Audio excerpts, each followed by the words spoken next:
생생하게 상생하며 YTN 라디오 생생경제. 안녕하세요. YTN 라디오 생생경제 김혜민입니다. 직장인들이 자신의 상황을 잘 나타내는 사자성어로 일이 많아 몹시 바쁘다는 의미의 다사다망을 가장 많이 꼽았습니다. 취업 포털 인크루트가 지난 5일부터 3일 동안 성인 남녀 2,971명을 대상으로 조사한 건데요. 구직자는 마른 나무나 붉기 없는 재와 같이 생기와 의욕이 없는 상태인 고목사회를, 자영업자는 애만 쓰고 보람이 없는 것, 노이무공을 가장 많이 뽑았습니다. 사자성어 안에 우리의 고민, 생각, 그리고 한 해 동안 한국 경제의 자화상이 다 담겨 있어서 씁쓸하네요. 구직자분들, 자영업자분들, 내년에는 직장인들이 꼽은 다사다망, 일이 많아 몹시 바쁘다라는 뜻의 사자성어를 꼽으시기를 간절히 기원합니다. 2018년 12월 10일 YTN 라디오 생생경제 지금 시작합니다.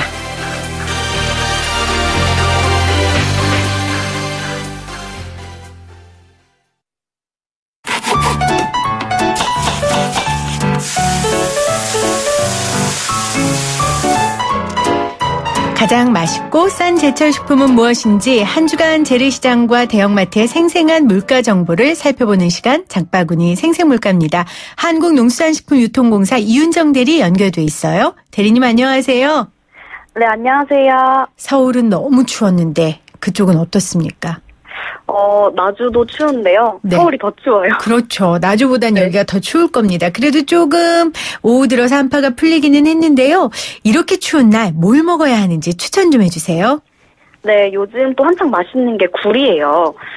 굴이 특히 겨울철에 수요가 많이 느는데요. 아무래도 이 굴은 좀 생으로 드시는 게 더 맛있다 보니까 여름보다는 보통 겨울에 좀 굴을 많이 선호하시더라고요. 네. 근데 이 굴은 잘못 드시게 되면 노로바이러스나 마비성 폐렴독소에 걸릴 가능성도 있기 때문에요. 좀 싱싱한 걸로 골라주시는 것도 중요한데, 네. 보관을 특히 좀 잘해주셔야 돼요. 그렇죠. 네, 되도록이면 사서 빨리 드시는 게 제일 좋고요. 만약 보관하시려면 이 10도 이하의 공기 중에 보관을 하시고, 네네. 기간은 일주일 안 넘기는 게 좋아요. 김장할 때 또 굴 넣잖아요. 네. 그래서 가격이 좀 높을 것 같은데 요즘 굴 가격 어떻습니까? 네, 아무래도 굴이 김장 부재료로 좀 쓰이다 보니까 전국적으로 소비가 이어지고 있기도 하고요. 또 지금 한창 제철이어서 인기가 많아서 수요가 늘고 있거든요. 네. 지난주가 키로당 19,450원 정도로 이 일주일 전인 18,400원보다 한 5% 넘게 올랐어요. 아직 김장철이 끝나지 않아서 이 수요량은 계속 늘어나는데 지금 수요에 비해서 공급이 조금 부족한 상황이 지속되면서요. 네. 단기적으로는 현재 시세를 좀 유지할 것으로 보고 있어요. 그렇군요. 지난주에 국무회의에서 이 농수산물 원산지 표시에 관한 법률, 이 시행령 개정안이 통과됐다고 하던데요. 우리가 알고 있어야 하는 부분이 있으면 좀 소개해 주세요. 네, 이 김장하니까 이 소식은 좀 왠지 알려드려야 할 것 같아서요. 현재 이 김치 가공품이나 절임류에서는 가장 많이 들어가는 재료랑 그 다음으로 가장 많이 들어가는 재료 이렇게 두 가지를 원산지 표시를 하고 있거든요. 네. 그렇게 되면 주로 배추랑 고춧가루 정도만 원산지를 알 수 있었는데요. 이제는 소금도 원산지 표시 대상 이 품목에 추가가 됐어요. 네. 네, 소비자의 알 권리를 강화하고 선택권 확대를 위해서 내린 결정인데요. 내일 개정안이 공포가 될 예정이고 한 1년 정도 준비 기간 후에 2020년부터 시행이 된다고 합니다. 네. 전에 저희 방송에 나와서 어떤 패널이 그 이야기 했어요. 김장의 맛은 소금이 결정한다. 어떤 소금을 쓰느냐에 따라 달라진다고 하던데 이제 소금까지 원산지를 알 수 있게 됐습니다. 다음으로 채소류 가격은 어떻습니까? 네, 요즘 채소류 중에서는 가격 하락이 눈에 띄는 게 지금 양배추랑 시금치가 있는데요. 가을 양배추가 지금 원활하게 출하 중이고 또 겨울 양배추 재배 면적도 한 작년에 비해 4% 늘어나서요. 네. 공급량은 걱정이 없는 수준이어서 이제 이번 주 포기당 3,300원에서 더 내려갈 예정이고요. 지금 시금치가 혼행성 작물이거든요. 요즘은 많이 추워지긴 했는데 이 지난주까지는 혼행성 작물이 자라기 좋은 좀 기상 여건이 조성이 되면서요. 경기 일대를 포함해서 남해 주요 산지에서도 지금 출하량 늘어나면서 키로당 5,000원 초반에 거래가 되고 있습니다. 네, 양배추랑 시금치는 내림세라고 하니까 참고해 주시고요. 요즘 마트나 시장에 가면 겨울 과일들이 그렇게 많아요. 아우, 이 딸기 좋아하는 분들 많으신데 네. 이제 딸기 마음껏 먹을 수 있는 거죠. 네, 요즘 이 겨울 과일 한창 나오고 있거든요. 귤은 또 한창 맛있을 때고, 이제 슬슬 딸기도 보이고요. 근데 이렇게 겨울에만 즐길 수 있는 과일들이 성출하기를 맞다 보니까요. 좀 후지 사과를 비롯한 다른 과일들은 소비가 좀 부진해서요. 네. 사과는 최근 10개당 23,000원대에서 떨어지진 않았었는데, 이 지난주부터는 22,000원대로 내려오면서 조금 저렴해졌어요. 또 과일 중에서 이 눈에 띄는 게 참다래예요. 네. 요즘은 우리나라에서도 좀 다양한 품종이 재배가 되고 있는데 특히 제주도랑 남쪽 지방에서 재배되는 레드키위랑 골드키위가 진짜 맛있더라고요. 근데 마침 지금 시기가요. 이 수입산 키위랑 국산 참다래가 교체가 되는 기간이어서요.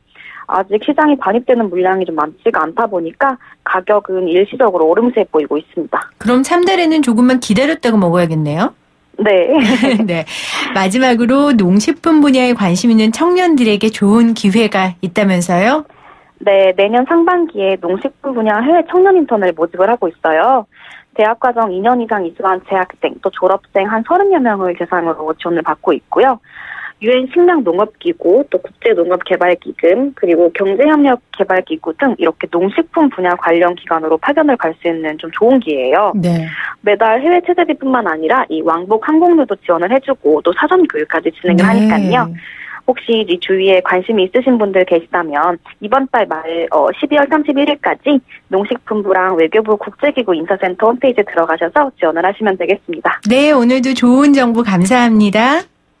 네, 감사합니다. 지금까지 한국농수산식품유통공사 이윤정 대리였습니다. 쉽다, 재미있다, 어라? 무슨 말인지 이해가 간다. YTN 라디오 생생경제. 오늘 가장 뜨거운 경제 뉴스를 제일 생생하게 전해드리는 시간입니다. 매년 이맘때만 되면 다루는 뉴스 같아요. 정말 매년 바뀌는 게 없습니다. 법정 시한을 못 넘긴 건 물론이고 제일 늦게 처리됐으니까요. 어쩌면 시간이 갈수록 더 안 좋아지는 것 같기도 합니다. 무슨 말이냐고요? 예산안입니다. 국회에 예산안이 어찌됐건 통과가 됐습니다. 특히 이번 예산안에는 국민들이 관심 가질 만한 내용들이 많이 들어있어서 어떻게 됐는지 궁금하실 것 같아요. 저도 그렇거든요. 내년도 예산안 최종안 어떻게 정해졌는지 나라살림연구소 이상민 수석의원 나오셨어요. 안녕하세요. 예, 안녕하세요. 정신 없으시다고요? 예, 바쁩니다. 그만큼 이 예산안에 관심들이 많다는 이야기일 것 같습니다. 예. 제가 앞서 말씀드린 대로 2014년 국회 선진화법 도입 이후에 2년 연속 법정 시한을 지키지 못했고요. 예산안이 올해 가장 늦게 처리됐죠? 예, 그렇습니다. 이번 예산안 처리 과정 어떻게 보셨습니까? 참 안타까웠습니다. 일단 늦어서 안타깝고요. 네. 그래서 국회는 어떤 법과 그 관행에 따라서 운영되는 곳인데 이 더 법정 시한을 지키지 못한 점이 굉장히 안타깝고요. 그리고 지방자치단체 같은 경우는 중앙정부 예산이 나와야지 이게 또 중앙정부 보조금 등을 위해서 19년 예산 심의가 될 수가 있거든요. 네. 그래서 늦게 처리되면은 지방정부는 굉장히 참 내년 예산안 편성하기 굉장히 네. 어려워지고요. 근데 이게 늦게 된 이유가 너무 열심히 이게 예산을 심의하다가 늦었으면 또 모르겠습니다. 또 어떤 정치적인 그런 정쟁 때문에 늦게 돼서 참 안타깝습니다. 늘 정책 때문에 늦어지잖아요. 예, 맞습니다. 네. 어느 조직이든 사실 돈 가진 곳이 가장 힘이 있고요. 그래서 예산 결정하는데 온갖 힘들을 쓰고 있습니다. 국회의원들이 이 예산안 가지고 힘겨루게 하는 게 하루 이틀이 아니어서 사실 저는 이들의 투쟁에는 이제 더 이상 관심이 없고요. 그래서 내년도에 우리 세금 어디다 가져다 쓸 건데 이런 관심밖에 없거든요. 이런 태도 잘못된 겁니까? 아주 대단히 훌륭한 태도입니다. 그래요? 이렇게 전혀 훌륭한 혼날 생각했는데. 이게 왜 참 훌륭한 태도냐면요. 네. 정치인들이 그런 정쟁을 하는 이유는 사실 언론이 정쟁에 대해서만 관심을 갖기 때문에 정쟁을 하는 거거든요. 네. 그래서 저는 사실 닭이냐 달걀 문제라고 생각해요. 정치인들이 정쟁을 하니까 언론이 정쟁만 다루는지 아니면 언론이 정쟁만 다루니까 정치인들은 어쩔 수 없이 그 언론에 한 번에도 나오는 것이 좋잖아요. 그래서 정쟁하는 측면도 저는 있다고 보는데 이런 상황 상황에서 내년도 예산안을 정책적으로 분석하는 태도는 너무도 네. 바람직한 태도입니다. 그러니까 국민들이 예산안이 어떻게 쓰였을까 정책적으로 분석을 하면 국회의원들이 무서워서라도 예. 정자는 정책적으로 분석하는 데에 힘을 쏟겠군요. 예, 맞습니다. 그렇습니다. 자, 그러면 예산이 어떻게 됐는지 우리가 알아보기 이전에 예산안 처리 과정이 어떻게 됐는지 궁금해요. 예. 이 간단히 절차를 좀 일단 설명해 주시겠어요? 그 국회의원은 300명이잖아요. 네. 근데 그 예결위는 50명 정도 소속되어 있습니다. 네. 그래서 각 그 국회의원 300명이 상임위에서 예산안을 1차 심의를 하고요. 1차 심의를 한 것이 예결위 50명이 있는 그 예결위 전체 회의에서 논의를 하게 됩니다. 그런데 전체 회의에서 50명이 논의하기는 너무 사람이 많아서 비효율적이잖아요. 네. 그래서 50명 중에서 한 15명 정도가 예결위 소위를 구성하게 되고요. 네. 실질적으로 숫자를 증액하거나 감액하는 부분은 예결위 50명이 아니라 그 15명이 속한 예결위 소위에서 숫자 증감액이 이루어집니다. 15명의 소위에서요. 예, 맞습니다. 그러니까 국회의원 300명이 물론 우리 청취자분들 다 아시겠지만 제가 한번 설명드리면 국회의원 300명이 다 각자 상임위가 있습니다. 예. 국방위도 있고요. 외통위도 있고요. 그 상임위에서 1차 심의를 하고 그다음에 예결위에 50명의 국회의원들이 하고 그다음에 15명의 소위원들이 다룬다는 거죠. 예, 맞습니다. 근데 소소위라는 게 뭡니까? 소소위라는 말은 참 안 썼으면 좋겠는데요. 네. 그러니까 소소위란 말은 뭐 법적인 그런 기구가 아니고요. 그냥 밀실에서 깜깜이 논의하는 장소를 그냥 좋게 말해서 소소위라고 합니다. 이게 용어가 아니에요. 용어가 아니고요. 굉장히 네. 미화하는 표현이고요. 네. 그냥 깜깜이 논의 뭐 그 정도로 표현하면 될 것 같습니다. 그러니까 깜깜이 논의라는 건 무슨 말이에요? 그러니까 소위에서 사실상 모든 그런 증감액 숫자가 다뤄져야 되는 것이 정상인데요. 네. 제가 그 소위에서 어떻게 논의되는지 간략하게 설명드리면 일단 전체 예산을 소위에서 한번 1회독을 합니다. 네. 그 전체 이 예산이 통과시킬지, 그러니까 정부 원안대로 통과할지 아니면 또는 증액 또는 감액을 할지 논의를 합니다. 그런데 여야가 항상 의견이 일치가 되지는 않잖아요. 네. 그 의견이 일치되는 것은 뭐 정부안 또는 증액 또는 감액 그렇게 통과가 되는데 의견이 일치가 되지 않는 부분은 따로 보류를 해서 네. 그 1회독을 끝내거든요. 그러니까 1차 일단 그 여론이 없는 그러니까 여지가 없는 이견이 것들 없는, 예. 먼저 처리하고요. 그렇죠. 그다음에 소위로 넘어가요. 예, 이제 네. 남은 이제 보류가 된 이제 이견이 있는 부분만 보류가 된 부분만 따로 추려서 이제 2회독을 하게 되는데요. 근데 정상적이라면은 이제 2회독을 하면은 그 중에서 또한 절반 정도는 합의가 될 거고요. 네. 그럼 합의가 안 된 거가 또 다시 보류가 돼서 3회독을 하고 그래서 점점 추려내서 4회독, 5회독을 해서 모든 것을 다 합의를 하는 것이 정상적인 소위 네. 과정인데 문제는 실질적으로 한 1회독이나 한 2회독 정도는 소위에서 하는데 3회독부터는 이게 시간이 없잖아요. 그리고 조금 더 공개되지 않는 자리에서 회의를 하고 싶기도 하잖아요. 그만큼 논쟁거리가 많으니까요. 예, 맞습니다. 네. 그래서 3회독부터는 공개되지 않고 이제 아주 정당에 높으신 분들 있잖아요. 네. 그 높으신 분들만 한 2명, 4명이 그렇게 각각 모여서 이 밀실에서 합의를 하는 그런 깜깜이 회의를 아주 미화해서 소소위라고 표현하는 겁니다. 아니 우리의 세금을 가지고 한 해의 살림살이 규모를 정하는 건데 정당의 높은 무슨 3-4명 가지고 한다는 게 말이 됩니까? 전문가 이런 분들 아무도 안 들어가고요? 전문가가 들어가는 거는 아니고요. 그 기재부에서 들어오고요. 기재부 네. 차관이 들어오고 그리고 각 정당의 높으신 분들. 예결위원이 네. 아니라 높으신 네. 분들 예를 들어서 그러니까 원내대표나 전문성이 있는 게 아니라 정치적으로 예, 맞습니다. 정치적으로 대표성을 띈 분들이 예, 들어온다는 맞습니다. 거죠. 이러니까 욕을 먹죠.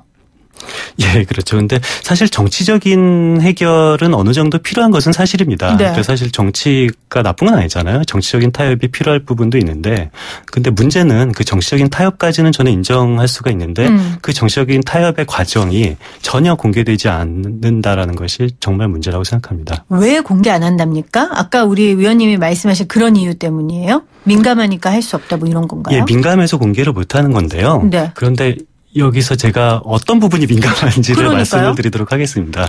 그러니까 이게 국회는 이게 뭐 관행상 그 전체 이게 감액 규모가 정해져야지 국회 증액 규모가 정해지거든요. 그렇겠죠. 그게 무슨 말이냐면은 국회는 기본적으로 정부의 예산을 이렇게 감시하고 너무 정부의 예산이 비대하게 이렇게 처리되지 않기를 바라는 것이 국회의 역할이잖아요. 그래서 만약에 국회에서 2조 원을 감액한다면 2조 원 한도 내에서 국회가 자기 사업을 증액할 수가 있고 네. 국회가 4조 원을 감액하면은 4조 원 한도 내에서 자기 사업을 증액을 할 수 있는 구조가 되었습니다.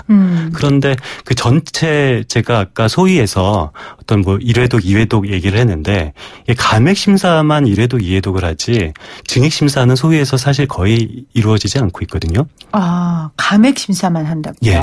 왜냐하면 감액한 부분만큼 증액이 당연히 되는 맞습니다. 거니까 심사를 안 하는 그래서 건가요? 감액이 전체 규모가 나와야지 증액 심사를 할 수가 있습니다. 네. 그래서 제가 말씀드린 것처럼 보류 안건이 있는 상태에서 그 소위를 떠나게 되면은 이제 전체 감액 액수를 이 밀실에서 정하게 되는 거고요. 전체 감액 액수에 따라서 이제 증액 액수, 전체 증액 액수가 나오게 되는 구조입니다. 그러니까 증액을 위한 감액이네요? 예, 맞습니다.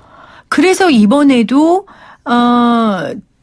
보건, 복지, 고용 예산의 감액분만큼 SOC 예산이 증가했다는데 맞습니까? 예, 맞습니다. 아, 근데 이 SOC 예산이라는 게 국회의원의 지역구하고 굉장히 밀접한 거잖아요. 예, 그렇죠. 지역구 주민들에게 국회의원들이 의수될 수 있는 게 뭐겠어요? 지역구의 예산 확보 아니겠어요? 예, 맞습니다. 이 SOC 예산이 어느 정도로 증가했습니까? 그럼 이번에? 그 SOC 예산이 국회 심의 과정에서 한 1.2조 이상 증가가 됐는데요.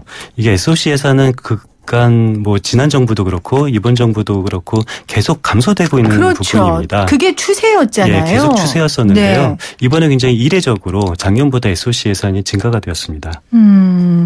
지금 제가 갖고 있는 자료로는 SOC 예산이 교통, 국토, 지역개발 예산인 그 SOC가 1조 2천억 원 증액했고요. 예. 뭐 여러 가지 증액을 했는데 사실 저희가 지난 4월에 지방선거 특집할 때요. SOC 예산에 너무 많이 예산을 세운 국회의원 그 후보자들은 좀 주의해서 봐라 이런 이야기 했었거든요. 예. 왜냐하면 선심성 공약일 그 가능성이 많고요. 예.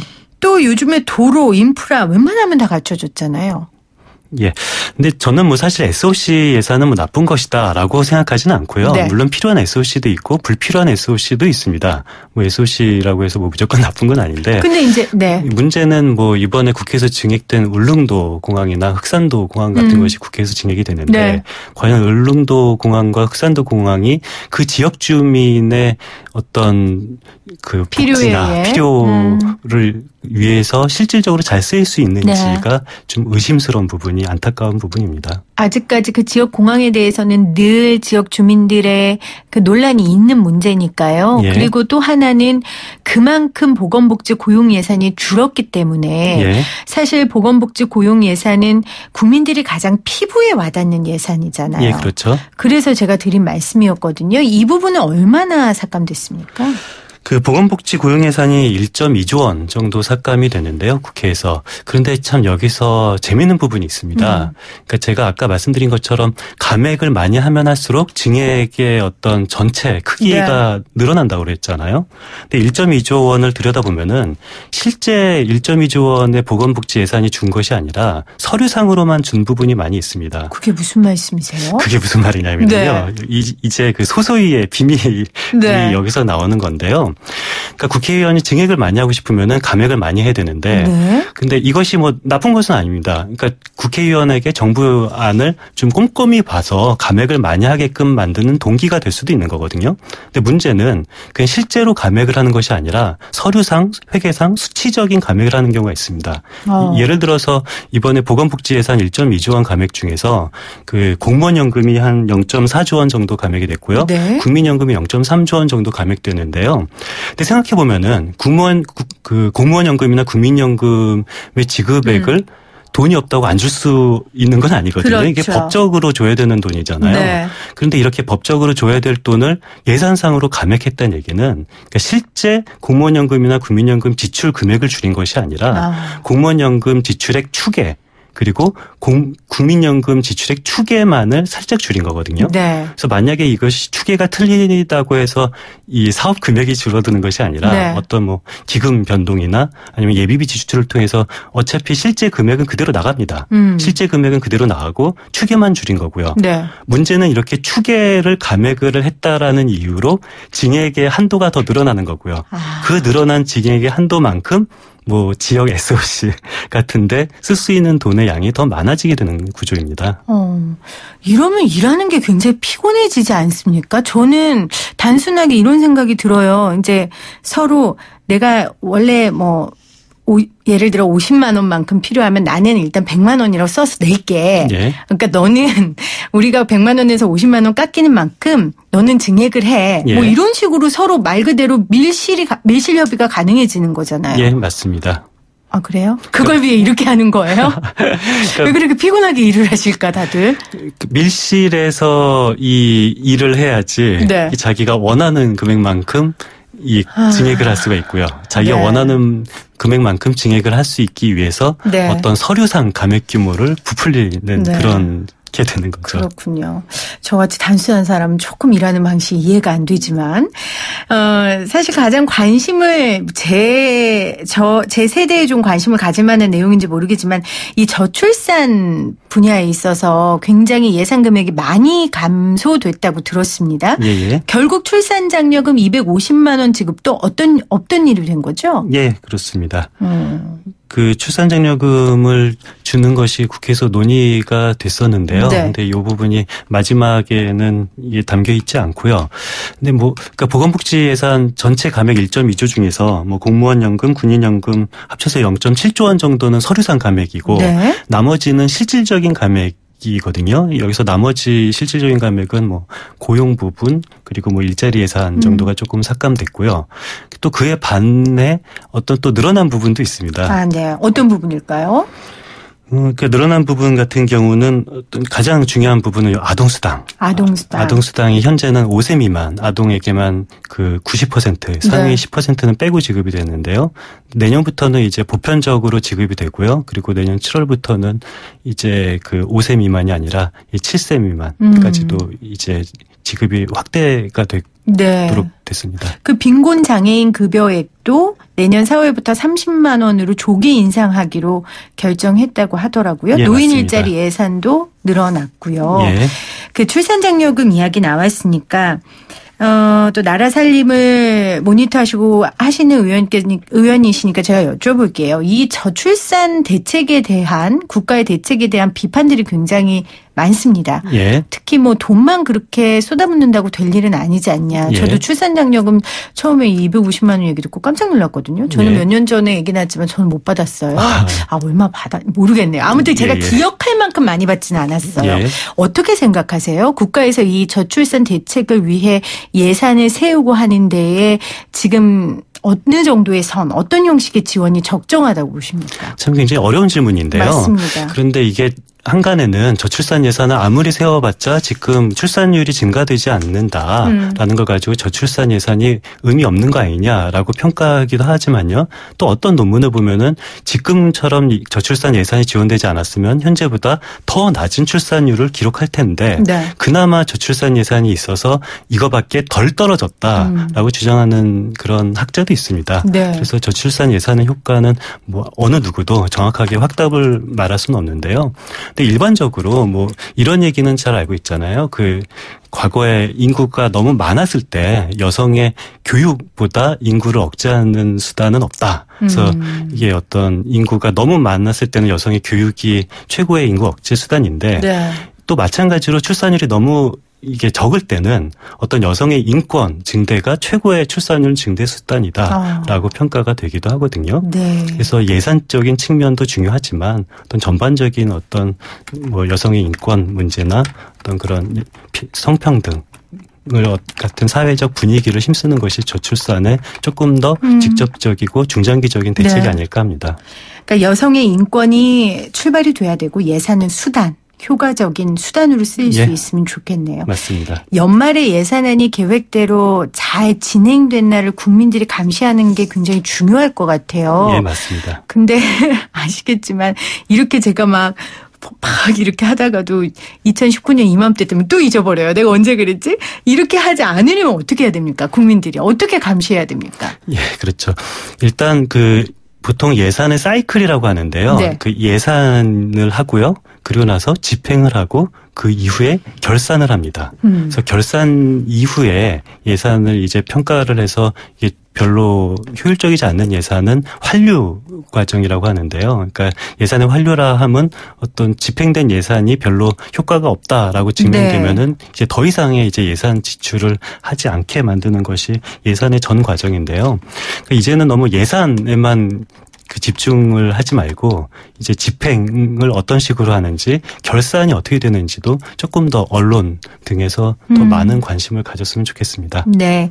환류 정말 어떻게 됐는지를 마지막에 점검하고 보고 하는 것들이 중요한 우리의 세금을 지킬 수 있는 수단이 될 것 같습니다. 예, 맞습니다. 네, 오늘 예산안 관련돼서요. 어떤 내용들이 변경됐고 내년에 어떻게 결정됐는지 관련 내용 나라살림연구소의 이상민 수석위원과 함께했습니다. 고맙습니다. 예, 감사합니다.